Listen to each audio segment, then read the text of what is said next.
Pemirsa, sebuah gudang kerajinan kayu di Banjarjasri, Desa Belega, Kecamatan Belah Batu terbakar Selasa 28 Mei pukul 17.20 WITA. Unit damkar Gianyar mengerahkan 5 armada untuk memadamkan api. Kerugian material akibat kebakaran mencapai 1,5 miliar rupiah.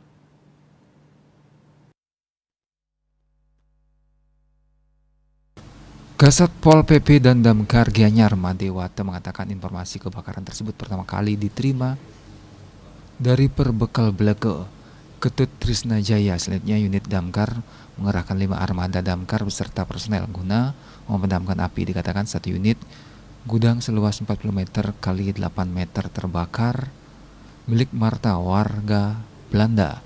Akibat kebakaran itu, pemilik gudang mengalami kerugian 1,5 miliar rupiah. Petugas damkar berjibaku memadamkan api sehingga tidak sampai meluas ke bangunan lain.